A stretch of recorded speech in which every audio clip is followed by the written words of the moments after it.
Guys, jumpa lagi dengan saya Jasmine Arjalina Fobia. Di kesempatan kali ini saya akan menjelaskan materi administrasi gereja baru dengan dimensi yang kelima, yaitu dimensi ekologi.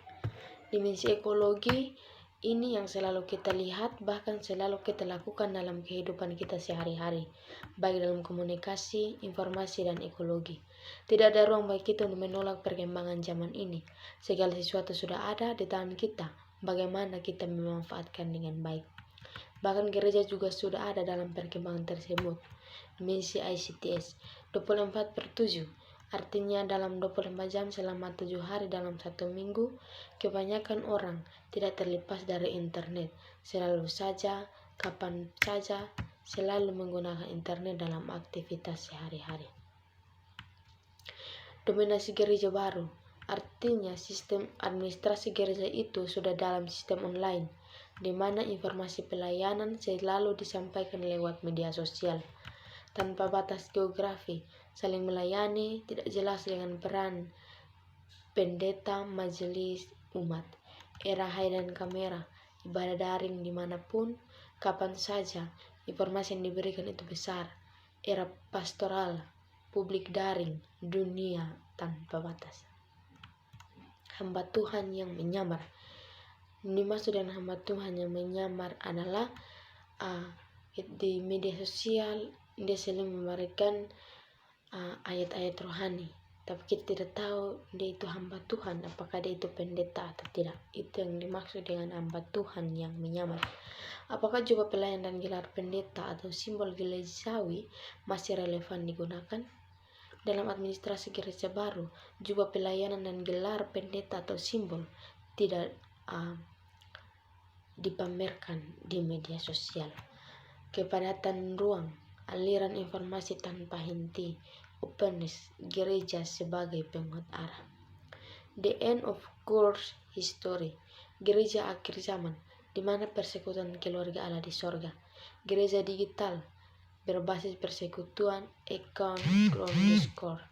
Gereja tradisional, persekutuan gereja berbasis persekutuan jemaat.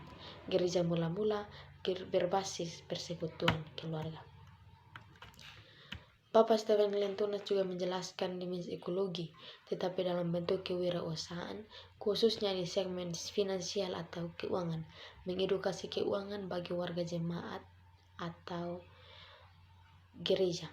Pasar global, menganalisa naik turunnya saham untuk indeks di seluruh dunia, terutama di negara maju. Menganalisa pasar obligasi, paling sering dilakukan, memahami kondisi ekonomi negara-negara maju dan juga ekonomi di Indonesia. Kita akan melihat bagaimana cara kita dalam mengatur keuangan dalam rumah tangga, baik yang sudah berkeluarga maupun yang belum berumah tangga. Tujuan keuangan biasanya kita ingin punya rumah, kita ingin keluarga kita sejahtera, dalam artian anak-anak kita bersekolah yang tinggi, kemudian kita tercukupi secara keuangan, secara finansial. Ini merupakan tujuan setiap pribadi atau setiap keluarga berbeda-beda. Dari mana kita memulainya? Mulai juga langkah demi langkah. Langkah sederhana juga kita berupaya untuk punya pekerjaan tetap. Pendapatan atau penghasilan ini merupakan langkah utama. Mengelola uang itu gampang kalau ada uangnya. Langkah berikutnya, apa yang sudah diajarkan orang tua kita, opa oma, untuk selalu hidup sederhana. Kita tidak lebih besar pasak daripada tiang, tidak lebih besar pengeluaran daripada pendapatan, sehingga ada yang bisa ditabung.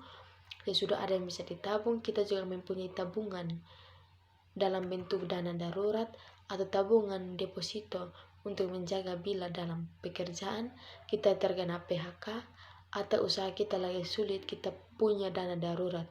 Kalau kita sudah punya rutin menabung, kita sudah punya dana darurat, barulah kita mulai bagaimana cara kita berinvestasi dan memutar uang yang sudah ada di tabungan kita.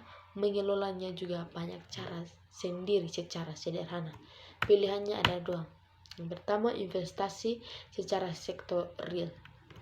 Yang dimaksud dengan investasi secara sektor real adalah kita kalau di banyak daerah beli aset dalam bentuk tanah, kemudian tanah yang kita beli kita bangun menjadi kos-kosan, kontrakan ini merupakan investasi yang paling sering dilakukan orang ialah beli aset, contohnya punya toko, tempat cuci motor, toko roti, dan bentuk bisnis lainnya. Investasi mudah kita kuasai. Kita punya naluri dengan mengamati sekitar kita. Ada yang lagi tren di masyarakat dan di kota, yaitu investasi di sektor keuangan. Boleh saja berinvestasi di sektor keuangan kalau sudah ada tabungan deposito yang cukup, karena investasi sektor keuangan ini mengenal istilah kalau mau untung banyak, risikonya besar. Kalau mau risiko kecil, untungnya juga pasti kecil. Demikian penjelasan saya dimensi ekologi. Sekian, terima kasih.